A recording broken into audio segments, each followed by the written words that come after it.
ஒரு நண்பர் ஒருத்தர் பில்டிங் கட்டினார்.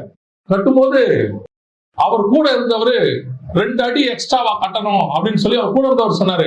அதெல்லாம் கட்டலாம், ஒன்னும் பிரச்சனை. இவர் சொல்றாரு, இல்ல பர்மிஷன் வாங்கிடுவோம், பின்னாடி பிரச்சனை ஆயிரும் அப்படிங்கிறாரு. இவரு தேவ மனுஷன், அவர் வாங்கிடுவோங்கிறாரு. இவரு ஐயா இங்க எல்லாருமே அப்படிதான் கட்டியிருக்காங்க, இதை போய் நீங்க போய் பர்மிஷன் வாங்குறேன்னு, நீங்க கட்டுங்க, நான் பாத்துக்கிறேன் எல்லாம் அப்படின்ட்டாரு.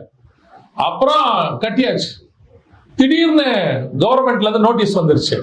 வந்த உடனே இந்த ஆள் சும்மா இருக்க மாட்டேங்கிறாரு. இப்ப அப்பவும் சொல்றாரு, ஐயா இதுக்கு என்ன டாக்ஸோ அதை கட்டிடுவோம், போய் பேசுவான், நமக்கு ஆளெல்லாம் தெரியும், எல்லாம் நமக்கு தெரிஞ்சவர் தான், போய் பேசி எல்லாம் கரெக்ட் பண்ணிடலாம் வாங்க அப்படின்னு போய் கடைசியில அங்க இருக்கிற மனுஷர் ஆபீசர் கேட்கிறாரு, நீங்க எல்லாம் கிறிஸ்தவங்க தானே, உங்களுக்கு இது தெரியாதா இப்படி கட்டக்கூடாதுன்னு, இது வந்து தப்புன்னு தெரியாதா அப்படின்னு 4 வார்த்தை கேட்டோன்னு அந்த தேவ மனுஷனுக்கு இருதயம் உடைக்கப்பட்டுருச்சு.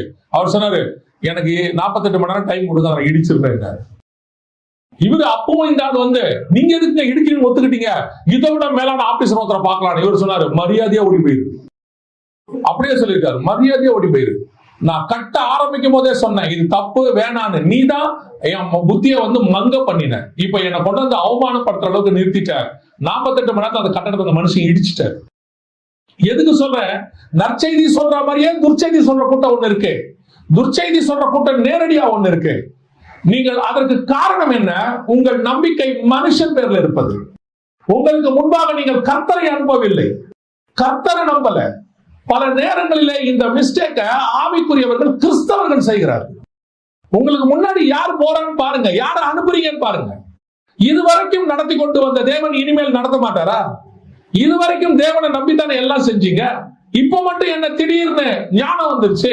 எனக்கு பெரிய ஆச்சரியம் என்னன்னா, ஒண்ணுமில்லாத காலத்துல எல்லாம் 100% கர்த்தரை நம்புறாங்க. ஆசீர்வாதம் வரும்போது இவங்களுக்கு அறிவு பொத்துக்கிட்டு வந்துருது. அப்ப நல்லா ஆலோசனை கொடுக்குறவங்க கொஞ்சம் பேர் வந்துருவாங்க, வந்து இப்படி பண்ணலாம் அப்படி பண்ணலாம், இதை சரியா இருக்கும். ஏன்னா இவங்க எல்லாம் காசு இல்லாத போது, நீங்கள் ஒண்ணும் இல்லாத போது இவங்க கிட்டே வரமாட்டாங்க. இவங்க கிட்ட வந்து ஆலோசனை சொல்றது கூட ஆள் நீங்க தேடினா கூட கிடைக்காது. நீங்க கொஞ்சம் நல்லா ஆன உடனே 10 பேர் வந்துருவாங்க. அது சொந்தக்காரனா இருப்பான், நண்பர்களா இருப்பான். வந்து ஆலோசனை கொடுக்குறேங்கிற பேர்ல உங்களுக்கு துர்ச்செய்தியை பரப்பிட்டு போயிடுவான்.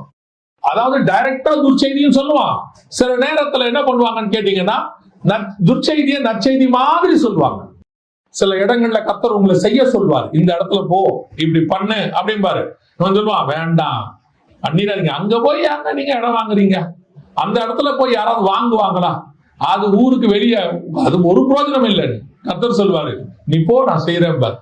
நம்ம போவோம், நம்ம போன பிறகு அந்த இடமே ஊராக மாறிவிடும்.